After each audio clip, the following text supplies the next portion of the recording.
गरीब और मजबूर लोगों को अंधविश्वास टोना टोटका की मदद से धर्म परिवर्तन करवाने का खेल केवल गया ही नहीं बल्कि बिहार और देश के दूसरे हिस्सों में भी धड़ल्ले से चल रहा है। लालच या किसी भी तरह से प्रभावित कर धर्म परिवर्तन करवाना या करने के लिए मजबूर करना अपराध है। बावजूद उसके यह धड़ल्ले से चल रहा है, प्रशासन के नाक के नीचे चल रहा है। कैसे रुकेगा धर्म परिवर्तन का यह खेल? क्या मौजूदा कानून इसे रोकने में सक्षम है? क्या प्रशासन इस तरीके के मुद्दे से अपने आप को जानबूझकर अलग रखे हुए, खासतौर पे गया का प्रशासन? और सबसे अहम कि क्या धर्म परिवर्तन के लिए कहीं ना कहीं हमारा समाज भी जिम्मेदार है? करेंगे चर्चा। पहले देखते हैं एक रिपोर्ट।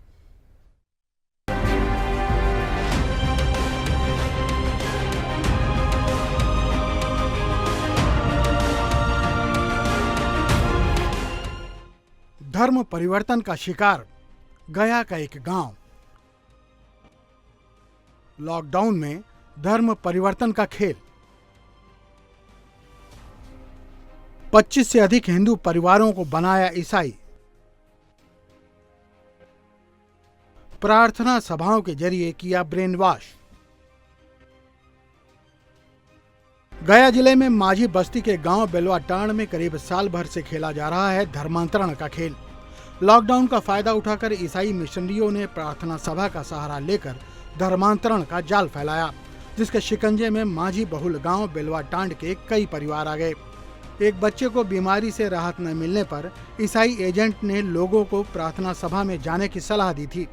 सभा में बीमार बच्चे को पादरी ने नीर दिया। बच्चे के ठीक होने पर अशिक्षित गांव वालों को उस नीर पर भरोसा बढ़ गया और फिर एक के बाद एक 20-25 माझी परिवार प्रार्थना सभा में जाने लगे। अब जिसका सब भलाई होगा उसी से ना हमको फायदा है। उन लोग कहता है कि देखो कितना भी देगा, कितना भी रुपये लगा, गरीब दुखिया है, इतना भी रुपये लगाएगा तो फिर भी तुम नहीं खुश है तो इसको आजमा के देखो, कहानी इसको ना अच्छा रहेगा, आजमा के देखें तो हम अच्छा है, आगू भी अच्छा है, बढ़िया है। धर्म परिवर्तन करने वाली अधिकांश महिलाएं जब ईसाई प्रार्थना सभा में जाती हैं तो सिंदूर नहीं लगाती, लेकिन बाकी समय अपने घर में बस्ती में हिंदू रीति रिवाज के अनुसार ही सिंदूर लगाती हैं। इन लोगों के मुताबिक वो दोनों ही भगवान की पूजा करती हैं, लेकिन उनके मुताबिक ईसाइयों की सभा में उन्हें ज्यादा सम्मान मिलता है। पता चला हम लोग के पता चला कि प्रार्थना में जाता है तो भलाई होता है, जैसे कि अभी इनकारी में गए हैं तो भलाई होता है, यही पता चला तो हम लोग जाने लगे। लोग छोड़ दिए करना। पूजा पाठ कर ही रहे हैं, हम लोग कर रहे हैं, जो हम लोग जैसे पूजा होता है गांव में वैसे हम लोग कर ही रहे हैं, जैसे हम लोग से मांगते हैं, बाकी प्रार्थना हम लोग करते हैं। इसी बेलवाटांड से सटे नईला पंचायत के दुबहल गांव में भी करीब 15-16 साल पहले कई लोगों ने हिंदू धर्म छोड़कर ईसाईयत को अपनाया था। शहर से 3-4 किलोमीटर दूर इस इलाके में न तो स्कूल है और न ही आंगनबाड़ी, जिससे उन्हें सरकारी योजनाओं का समय से लाभ मिल सके, और इसी का फायदा उठाकर मिशनरी वहां धर्मांतरण का जाल फैला रही हैं। सुदर्शन की पहल पर कुछ लोगों ने घर वापसी की बात भी कही है, लेकिन धर्मांतरण को रोकने के लिए सरकार की योजनाओं को यहाँ की जमीन पर उतारना पड़ेगा, ताकि सिर्फ लालच के कारण कोई धर्मांतरण न हो। गया से अंजनी कुमार, सुदर्शन न्यूज।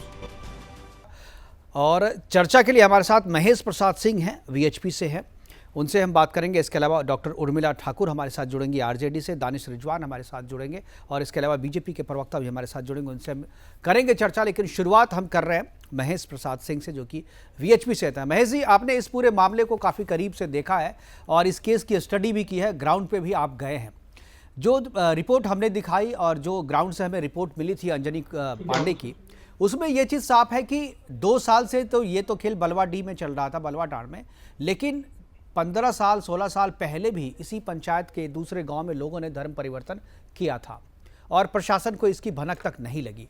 क्या आपको लगता है कि स्थानीय प्रशासन जानबूझ करके आंख मूंदे है, सब कुछ जानते बूझते वो कोई कार्रवाई नहीं कर रहा है, या वो उनके पास वो कानून नहीं है, वो अधिकार नहीं है जिसके बूते जो है इसको रुकवाया जा सके? क्या आपको लगा? आप ग्राउंड पे गए थे, आप सबसे पहले अपना अनुभव हमारे दर्शकों के साथ साझा कीजिए और बताइए कि क्या क्या देखा और क्या क्या अनुभव किया आपने वहाँ। हाँ, हम लोग स्पॉट पे गए और गांव में पूरा गांव में भ्रमण किए, सभी लोग से मिले जुले।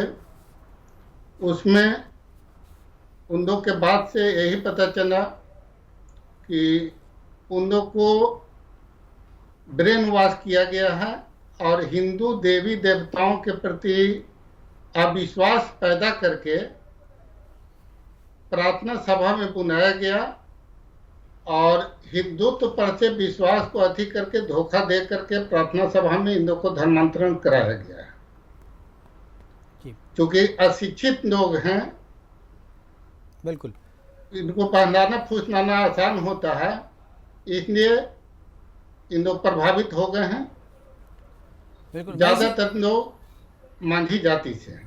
बिल्कुल महेश जी, ऐसे मामले भी यहाँ पर छत्तीसगढ़ में, झारखंड में, उड़ीसा में और दिल्ली के बाहरी इलाकों में भी इस तरीके के मामले सामने आए हैं, जहाँ पर लॉकडाउन के दौरान मदद के नाम पे उन्हें 5 किलो चावल, 5 किलो आटा, चीनी, गेहूं ये देने के बाद से बदले में धर्म परिवर्तन करवाया गया। इस तरीके की स्टोरी हम लोगों ने पहले भी चलाई है और ये मामला रोज आ रहा है। आज आप पश्चिम चंपारण में भी आपके एक मामला जो है दर्ज किया गया है धर्मांतरण का, जहां एक टीचर जो है स्कूल में धर्मांतरण करा रही थी और उस पर एक मामला भी दर्ज हुआ है। क्या आपको लगता है कि प्रशासन जो है इस पर कार्रवाई करने में सक्षम नहीं है, गया का प्रशासन? और एक चीज़ और कि जो प्रलोभन दिया जा रहा है खासतौर पे लॉकडाउन के दौरान, क्या ये जो 2 साल पहले जहां पर आप लोग गए थे बलवा टाड़ में, क्या आपको लगता है ये लॉकडाउन के दौरान किया गया मामला है, मदद के नाम पे धर्मांतरण कराया गया है, या इसके पहले से ही पूरा रैकेट यहाँ चल रहा था? नहीं, इसमें काफी दिन से रैकेट चल रहा है और लॉकडाउन के समय में इन लोग को ज्यादा मौका मिला है जी। रैकेट में कई लोग शामिल हैं जो कि उस धर्म के सैनिक पेड़ लोग होते हैं और घूम घूम करके गरीब लोग को कंफ्यूज करा करके ओझा के नाम पर भेजते हैं, प्रार्थना सभा में बुलाते हैं और ये समझाते हैं कि हिंदू देवी देवताओं में शक्ति नहीं है, ईसाई में ज्वाइन करोगे, ईसा मसीह को पूजोगे तो तुम लोग को फायदा होगा। गांव के गरीब जनता, कम पढ़े लिखे लोग उनके बात साझे में आ जाते हैं और उनके बात को मानते हुए धर्म परिवर्तन उनका हो जाता है। इन लोग पार्टी लोग धर्म परिवर्तन कराते हैं। दूसरा खेल इन लोग ये खेल रहे हैं जी कि धर्म परिवर्तन के बाद भी टाइटिल वगैरह आप बदलते नहीं हैं जी, इसलिए कि पता नहीं लोगों को चले। जो टाइटिल मांझी टाइटिल तो मांझी ही रहने देते हैं और उसी में से जो तेज तरार लोग होता है उसको पैसा के खेल से उसको गांव प्रत्येक एरिया में भेज करके धर्मांतरण का काम किया जा रहा है। बिल्कुल, यानी बिल्कुल पहचान छुपा के रखी जाती है, नाम नहीं बदला जाता है और उनकी पूजा पद्धति भी जो हिंदू पद्धति होती है उसको भी तत्काल नहीं बदला जाता है, ताकि समाज के दूसरे लोग भी ये समझें कि ये अभी हिंदू ही है और ये जो कह रहा है वो अपनी आस्था और अपने विश्वास, अपने अनुभव के आधार पे, अच्छा अनुभव किया है इसके आधार पे वो कर रहा है। और चूंकि वो समाज के बीच में होता है इसलिए लोग जो है उसकी बात को मानते हैं और वो बड़े लेवल पे, बड़े स्तर पे, बड़ी संख्या में धर्मांतरण कराने पे वो सफल भी हो जाता है। महेश जी, क्या आप लोगों ने इसकी शिकायत वहाँ के प्रशासन से की? आप जिला प्रशासन से आप मिले? क्या पॉलिटिकल लोगों से आपकी मुलाकात हुई? क्या आप लोगों ने उनसे कहा कि ये इस तरीके का धंधा यहाँ पे चलाया जा रहा है मिशनरीज के द्वारा? प्रशासन के लोग कभी भी इसमें इंटरेस्ट नहीं लेते हैं जी।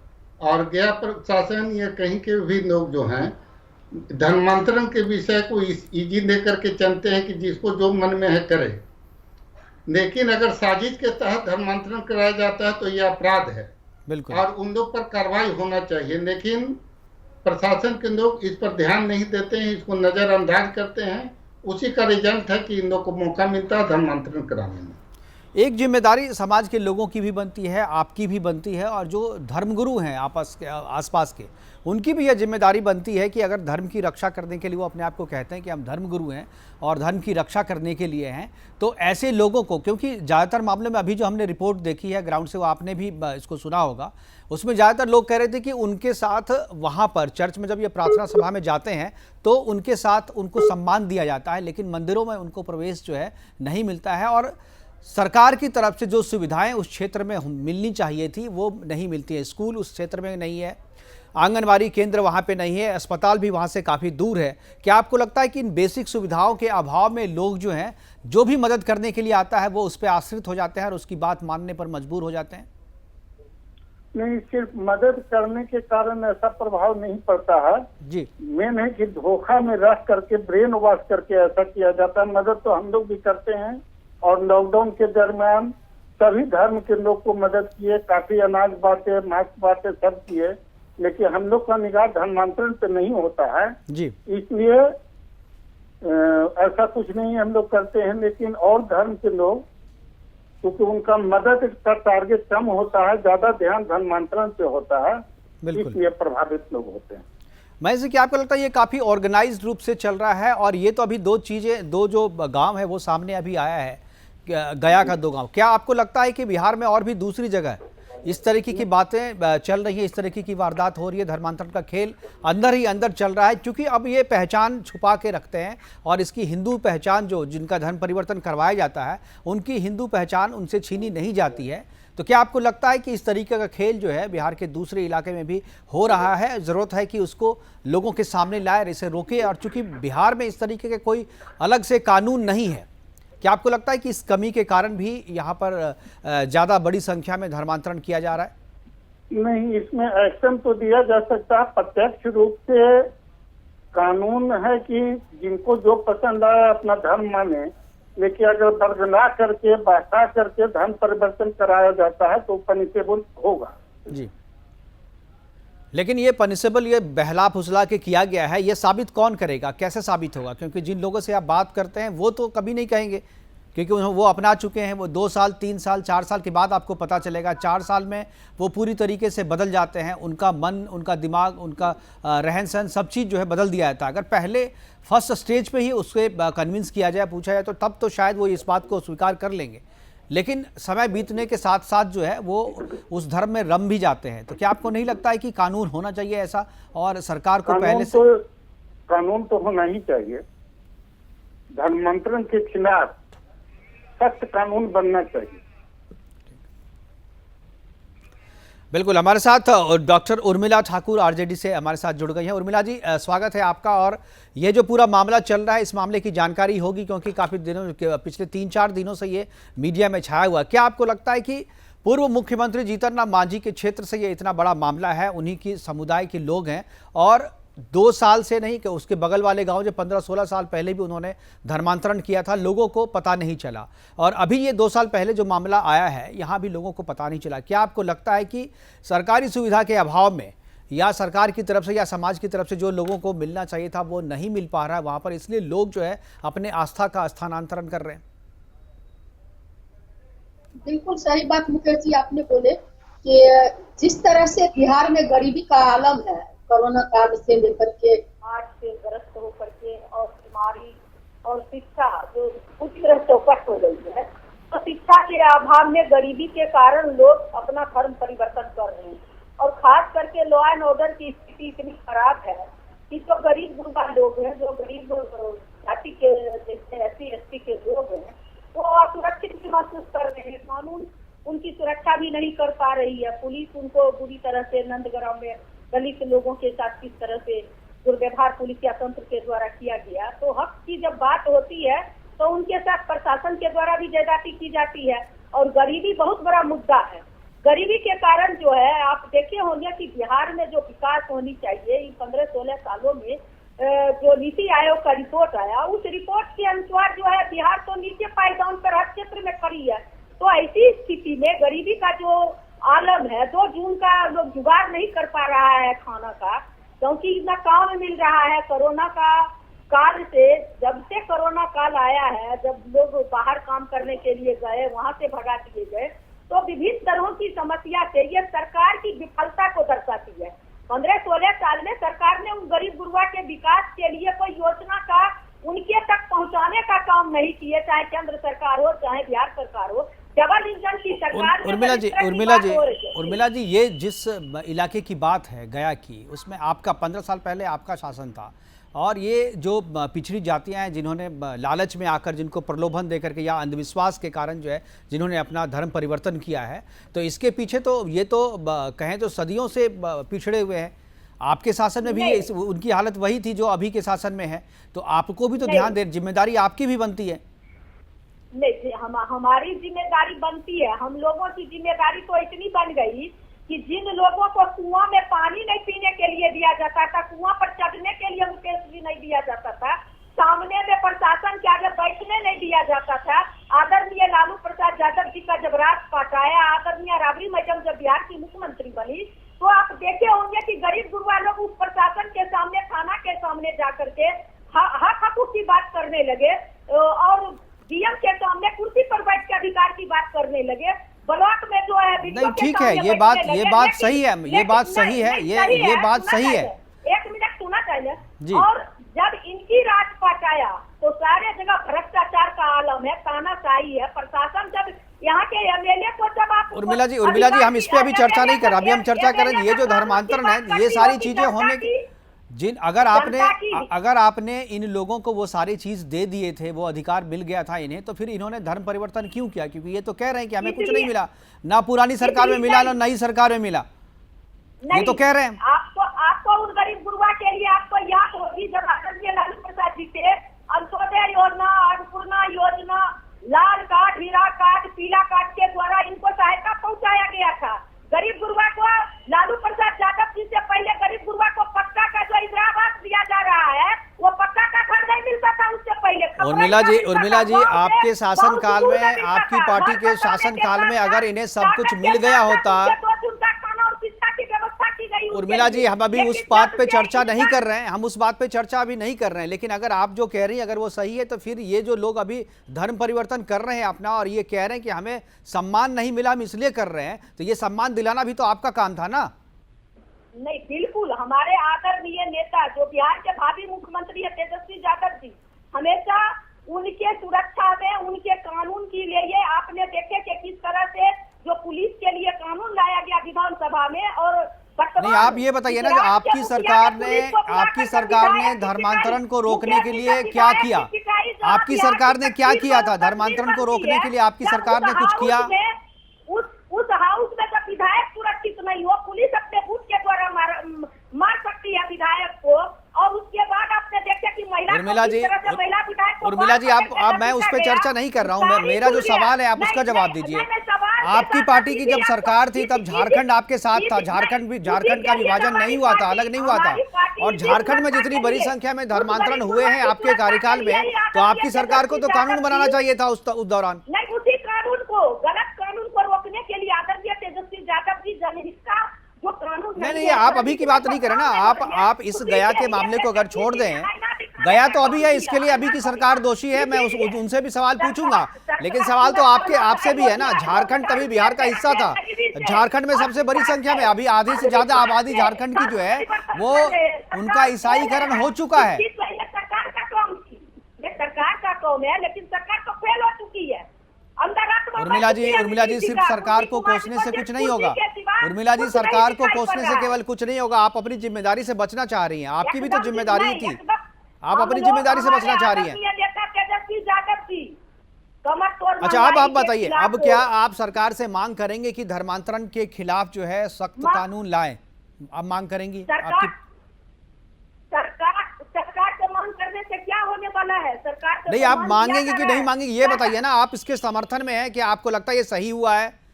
अगर सही हुआ है तो आप मत मांगिए, लेकिन आपको अगर लगता है कि ये गलत हुआ है तो आपको कानून मांगने में क्या दिक्कत हो रही है? नहीं, कानून तो पहले से बना हुआ है, नहीं, सेंट्रल लॉ है ना, आप स्टेट का लॉ नहीं है आपके पास। हर एक राज्य में, बहुत सारे राज्यों में हिमाचल प्रदेश है, मध्य प्रदेश है, उत्तर प्रदेश है, हरियाणा है, इनसे यहाँ पर अलग से कानून बने हुए हैं, और वहां पर मामलों में कमी आई है कानून बनने के बाद से। तो क्या इसी तर्ज पे बिहार में कानून बनाने की मांग करेंगी आप? जब से राजपाट आया है, कुर्सी के सिवा कुछ नहीं, 70 घोटाला बिना। आप उर्मिला जी आप फिर अब सवाल का जवाब नहीं दे रही है। मैं पूछ रहा हूँ, क्या आरजेडी धर्मांतरण के लिए कानून की मांग करेगी? धर्मांतरण रोकने के लिए क्या आरजेडी कानून बनाने की मांग करेगी नीतीश सरकार से? मैं ये पूछ रहा हूँ आपसे। धर्म जो परिवर्तन हो रहा है, सरकार अपने दिल पर हाथ रख के सोचे ना कि क्या हो रहा है, क्योंकि गरीबी इतनी आलम है। ठीक है ना, तो क्यों हो रहा है तो आप उसको रोकने के लिए कानून बनाने की मांग क्यों नहीं करती हैं? एक चीज कहिए, कानून बनाने के लिए कानून बहुत चीज का बना हुआ है, लेकिन ये सरकार परीक्षा देती है, जो विद्यार्थी परीक्षा देते हैं और उसका पहले से क्वेश्चन आउट हो जाता है। क्या ये कानून नहीं है बना हुआ? नहीं, आप भी जो तुष्टिकरण की राजनीति, क्योंकि आपकी पार्टी भी तुष्टिकरण की राजनीति करती है, इससे आपको भी फायदा होता है आपका वोट में, शायद इसीलिए आप सीधे तौर पे नहीं कह रही है। हमारे साथ महेश जी, हमारे साथ महेश, कानून है, घूस लेना कानून है, 70 घोटाला करके, लेकिन घूस लेने के आरोप में आपके नेता अंदर गए ना, घूस लिया तो फिर भ्रष्टाचार है, कोई सुन नहीं। जब मंत्री का बात नहीं सुन रहा है तो गरीब गुरबा लोग जो सबसे नीचे पायदान पर है, आप फिर बात को बदलना चाह रही है, बात धर्म परिवर्तन के मुद्दे पे हो रही है। महेश जी ठीक है, उर्मिला जी आप सोच के बताइए, मुझे पता है आपको शायद पार्टी की तरफ से निर्देश अभी नहीं है इसकी मांग करने का, आप बचना चाह रही है बोलने से। मैं महेश जी के पास आना चाहूंगा। महेश जी कहना चाह रही है निरंकुश शासन हो गया है, ये कहीं कुछ नहीं सुनने वाले हैं, कहीं नहीं कुछ सुन रहे हैं। आप जब बोलिएगा नहीं तो आप तो बोल ही नहीं रही है। कानून की मांग कीजिए ना, सुनेंगे ना लोग। आप मांग कीजिए, कानून की मांग कीजिए, सुनेंगे। आप तो बोल ही नहीं रही तो सुनेंगे क्या लोग?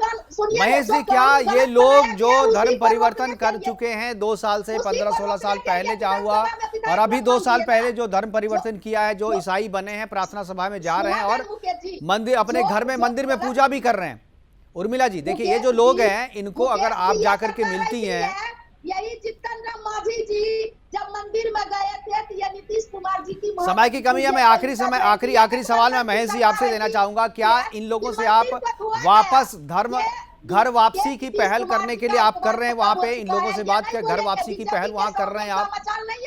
महेश जी हम लोग पूरा प्रयास करेंगे कि जो भी बरगलाए गए हैं उन लोग कहीं से कोई दोषी नहीं है। कुछ लिमिटेड लोग हैं जो उनको ब्रेन वॉश करके ऐसा करवाए हैं जी। बातचीत हुई है, कई लोग फेवर में हैं और आश्वासन भी दिए हैं कि हम लोग वापस आएंगे। तो थोड़ा समय लगेगा, धीरे धीरे मैं उम्मीद करता हूं कि सारे लोग को वापसी कराऊंगा। हाँ बिल्कुल, और हम भी अपने इस प्रोग्राम के माध्यम से अपील करेंगे कि वो लोग जिन्हें बरगलाया जा रहा है, जिन्हें धर्म अंधविश्वास के कारण या कुछ लालच दे करके उनका धर्म परिवर्तन कराया गया है, उनसे हमारी भी अपील है कि वो वापस अपने धर्म में आए, वापस अपने सनातन धर्म को माने और उनको जो चीज़, खासतौर पे मैं समाज, उनके आसपास जो लोग रह रहे हैं उस समाज से भी अपील करूंगा कि उनकी जो शिकायत है उनकी शिकायत को भी सुने, उनको भी सम्मान दे, समाज में जिस सम्मान के वो हकदार हैं। अगर ऐसा नहीं होगा तो इस तरीके के मामले लगातार सामने आते रहेंगे। उर्मिला जी, हमसे बात करने के लिए और अपनी बात रखने के लिए आपका बहुत बहुत धन्यवाद। हमारे साथ महेश जी जुड़े थे वीएचपी से, आपका भी महेश जी बहुत बहुत धन्यवाद, बहुत बहुत शुक्रिया। तो धर्मांतरण का मामला जो है ये कोई नया नहीं है, लगातार अभी 2 मामले हमारे सामने आए हैं, लेकिन हो सकता है आने वाले दिनों में और भी बहुत सारे मामले बिहार से सामने आए, क्योंकि इस लॉकडाउन के दौरान ईसाई मिशनरियों ने काफ़ी ऑर्गेनाइज्ड रूप से इस तरीके का धर्म परिवर्तन करवाया है। और अब जो धर्म परिवर्तन ईसाई मिशनरीज द्वारा करवाया जा रहा है उसमें उनकी हिंदू पहचान को रखा जा रहा है, उनकी हिंदू पहचान को हटाया नहीं जा रहा है, ताकि लोगों को पता ना चले और धीरे से अचानक पूरा, जिस तरीके से गया में ये दोनों गांव जो है ईसाई हो चुके हैं, उसी तरीके से एक बारगी 10 साल 5 साल के बाद जब पूरे गांव को, पूरे इलाके को ये धर्म परिवर्तन करा दे, तभी वो जाकर के अपना नाम परिवर्तन करे, तभी वो जाकर के मामले को सामने लाए। इस तरीके का षड्यंत्र पूरे भारत में चल रहा है। ज़रूरत है इससे बचने की, और जो लोग इस तरीके का काम कर रहे हैं उनके खिलाफ सख्त कार्रवाई करने की, और जहां पर जिस किसी भी राज्य में इसे रोकने के लिए कानून नहीं है उस तरीके के सख्त कानून लाने की भी ज़रूरत है। फिलहाल अभी के लिए इतना ही, दीजिए इजाज़त, नमस्कार।